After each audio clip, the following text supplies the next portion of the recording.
Hello, everyone, and welcome to this investment news special, IN's fastest growing fee-only IRAs of 2023. My name is Greg Greenberg, senior journalist and multimedia anchor at Investment News. And today I'm delighted to welcome Tom Ruggie, CEO and portfolio manager at Destiny Wealth Partners. Destiny Wealth Partners is based in Central Florida. Tom is also the founder and CEO of Ruggie Wealth Management and Destiny Family Office. Destiny Wealth Partners manages the investment portfolios for these firms and provides wealth management services. Tom founded this firm 30 years ago with big goals and even bigger expectations. So Tom, welcome to INTV. Thank you so much for having me. It's a pleasure to be here. Tom, you've just celebrated $1 billion in assets under management with 30 years of Destiny Wealth. A lot has changed over that time. So can you tell us a little bit about who Destiny Wealth Partners is and also a little bit about yourself? Sure. So Destiny Wealth Partners is really an iteration of starting various firms. I started right out of college, worked for a firm, did that for 3 years. And then in the fourth year, got to the point where I really didn't want to be beholden to selling a certain company's products. So I spent that year effectively putting together a business plan. And in 1995, January 1st of 95, opened up my first entity, which was a different name, but is today Destiny Wealth Partners. And since that period of time, we've kind of expanded. We've gotten to the point where we went hybrid between having the BD relationship and an RIA relationship. And then we went full RIA. We had actually at one point, we had two separate RIAs, which we're contemplating again to segregate the wealth management side from the family office side. But as we sit today, we've got, as you already mentioned, we have the wealth management side, we have the family office, we have a trust company, we have an alternative investment fund, we have a co-investment fund. So we've gone vertical in the financial space for sure. Incredible. So what would you say is it that makes your firm unique? Well, at this point, I think that a lot of firms answer this question probably the same way. And I think one of our core foundations is you got to get the big stuff right, but it's the small things that make the difference. And I think we do a very good job on the small things. We've got a few unique things. We're pretty heavy in the direct investment and private investment space. We've had access to firms such as SpaceX and Reddit and Anduril and Stripe. And, for a firm our size, because we're not, one thing I realized about hitting $1 billion is $1 billion isn't what $1 billion used to be. I still consider us a small firm, but we really act and behave and have access to things like a firm much bigger than we are does. So I understand you've experienced tremendous growth, in part by focusing on a few unique missions that attract the high net worth and ultra high net worth families. Could you just tell us a little bit more about that? Yeah, I'd say there's three areas. I already mentioned one, which is the direct investments. I have found high net worth and ultra high net worth individuals are really attracted to unique investment opportunities. And in part, when we established the family office 7 years ago, that just really opened up a lot of doors and avenues that have created an attraction for high net worth individuals. The second thing I believe is our family office. Having a family office entity, it's becoming a little more commonplace. But we set it up 7 years ago. I think we were pretty well ahead of the curve at that point, and I feel that again at our size that adds to the uniqueness. And then finally, the third thing I'd say is I'm a big collector myself. I've got a large sports memorabilia collection, and one thing that I realized as I was actually analyzing my own situation is that I've got some problems. There's succession problems. My kids don't care about my stuff. My wife doesn't even know anything about it. And so we've really set out from a marketing and content standpoint to focus on ultra high net worth individuals that have large collectibles and probably are not incorporating those in their overall planning the way that they should. How meaningful was it, though, in the end, to reach the milestone of $1 billion in assets under management? And what's next? It was very meaningful, but the problem with probably a lot of people that are wired like I am in this business is, you hit that and it's like, okay, what's next? And the comment I just made earlier was literally how I felt the day we hit it. I mean, I was ecstatic to hit $1 billion, but then I was like, gosh, we're still a small firm. We still have things we need to do and places we need to go. Um, you know, I think we look at the goals in 500 million increments. So I guess our next goal would be 1.5 million, but we actually have a big 10x goal that we're almost on track for, which ultimately would put us at 3.5 billion. So that's really the next big goal from an asset standpoint that we're looking at. And what do you think were some of the key decisions that enabled you to become one of the fastest growing RIAs? I think a lack of feeling content and being complacent, and our firm is not built on a group of people that are great salespeople. I always tell people I'm probably our best salesperson, and I'm not a very good salesperson. We just focus on consistently doing the right thing, putting ourselves across the other side of the table, and what would we do if we were them, and then honing our offerings and our value proposition to be attractive to the type of people that we want to be attractive to. And so there's just a constant commitment to getting better, doing better, and creating a better value proposition. What are you particularly focused on that differentiates you from your peers and others in the industry? And how do you think you're executing on those? Well, I'm my own worst critic. So I think most people looking in would say that we're doing a fantastic job executing. There's always room for improvement. There's always things that we're actively working on. We've been utilizing a system called Traction for quite a number of years, and that keeps us on track and focused. But I mean, there's always things to do to improve. But I think that our platform and the expansion into the services that we have and that we have available to us really is what has separated us. Including the direct investments and even the private trust services. We do a lot of charitable planning for our clients, and the family office really puts us in a situation where we're not just looking at the investments. We're really partnering with our clients, and we're the first phone call on things that don't necessarily have anything to do with us. I actually just got off with the phone with a client in Vegas that's asking about buying some property in the Bahamas, and how would we do it, and how would we title it, and all that sort of stuff. So it's just being there for any event in a client's life that is meaningful and necessary, that I think makes a difference. Again, it's the little things. Once again, that's incredible. So why do you think it's important to your success to always stay ahead of the curve? And what are the areas where doing so has really benefited your firm? I forget what it's called in school. There's the people that start the transition to something new, and we're not that group, but we're definitely the early adopters. I know that's the next stage, and our firm is definitely an early adopter. And some examples I can give is I went fee-based in 1998, which was way ahead of the curve.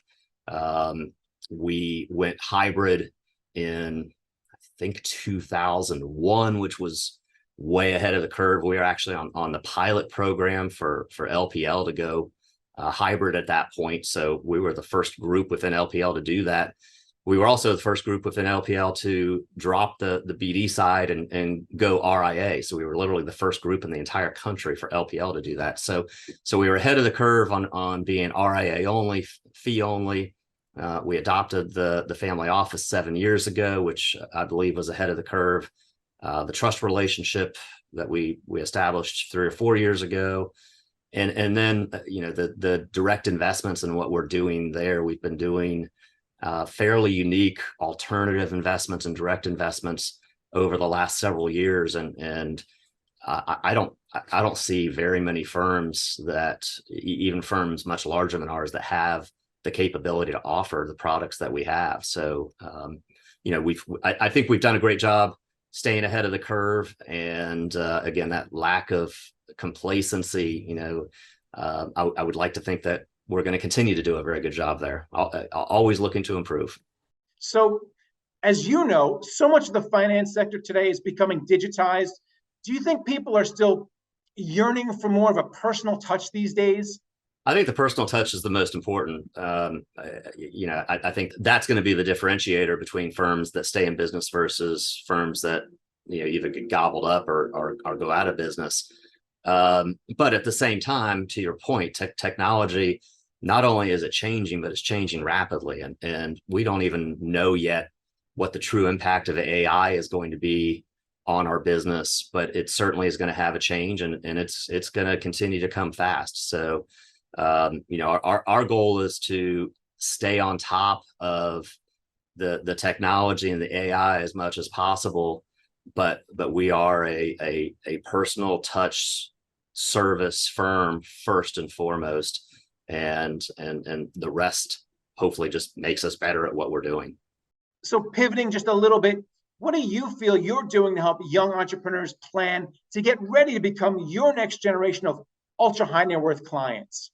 The current answer is not enough. An area that, again, I think we're on the early adopter side, because we started in Q3 looking at what we're calling next generation planning. So we spent Q3 outlining what we wanted to do. We've spent Q4 interviewing, some successful Gen Y and Gen Z individuals, and as well as interviewing some firms that we have found across the country that have started to build what I would call a next generation business. And so in Q1, we're going to finalize our offering and really look to roll it out in Q2. But, my goal for our firm is to have a firm that's here in perpetuity. And the only way that that's going to happen is to be able to provide a service model to Gen Y and Gen Z, who not only stands to inherit a ton of money, but there's obviously a lot of Gen Y and Gen Zers that are making a lot of money and have money on their own rights. And our current database is very, very slim on Gen Y and Gen Z clients. And candidly, our offering is not what we have determined through our research Gen Y and Gen Z individuals want. So we are making moves to become attractive to what I think in the long run is going to be a very important part of our business. And what advice would you give to advisors and firms looking to emulate their growth? Invest in the business. I actually spent this morning at the high school that I graduated from and presented or talked to two different classes that are looking to move on to college and their careers and whatnot. And one of the things that I spoke to them about was the importance of investing back into yourself and investing in your business. And, we do some M&A type business. We're looking for right cultural fits within our firm. And I've talked to dozens and dozens of advisors, most of whom have significant time under their belt, but they haven't built a large business. And I can't tell you how many times I've had advisors say, well, Tom, I want my business to be like yours. And my off the cuff response is, well, it's too late, because, the reason we are where we are is because when I had no money, I still invested into the business because I was used to being broke. So it was easy to, as I make a little more money, it's easy to say, okay, I'm going to open up my first office. I'm going to hire my first person as an assistant. And we've just continued to do that and continue to invest in the business.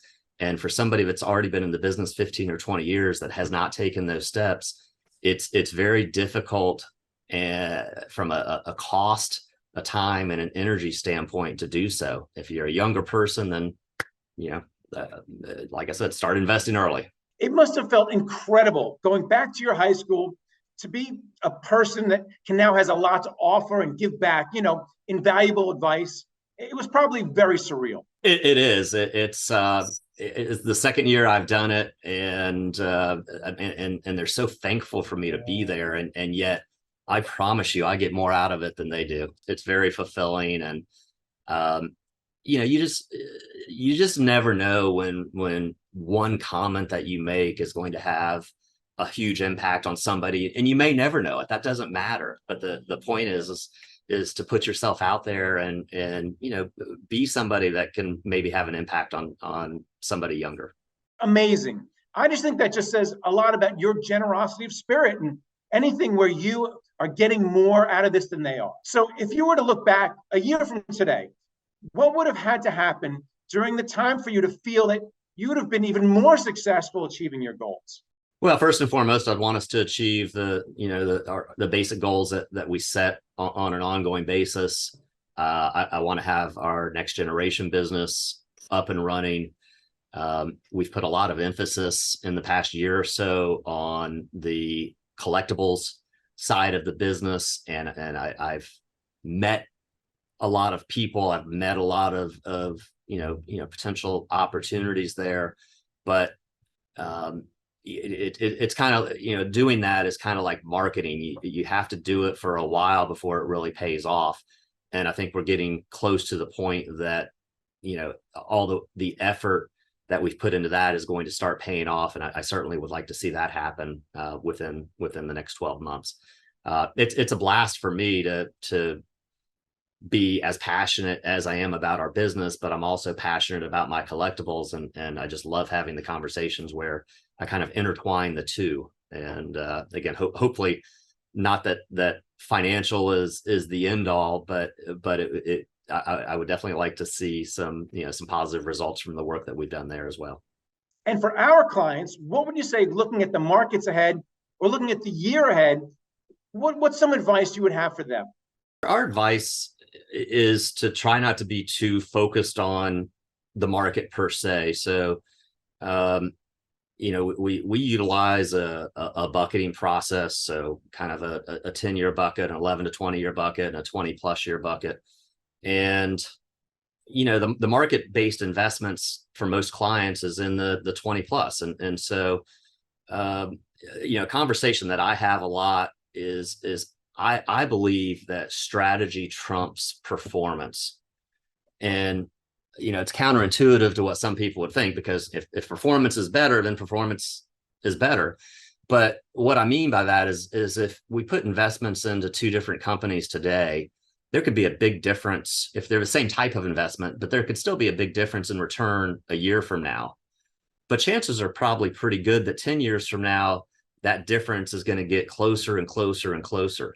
And so when I talk about strategy, to me, having a strategy that takes your mind off of the day-to-day, what's going on in the market, what's going on in politics, what's going on in foreign, international, whether it's wars or conflicts or whatever it may be, that's all news today. But if you have a good, solid strategy, you don't have to worry as much on a day-to-day basis. And that's really what we try to hone in with our clients on.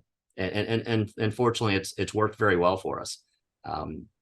We do not get, even like when COVID hit and the market was down a bunch quickly, our clients just don't really seem to, I'm sure they do, but they don't outwardly seem to worry too much about it, because they know we have a solid strategy that I've been using this strategy for over 20 years. So it's made it through the tech crash and the Great Recession and COVID, and it works.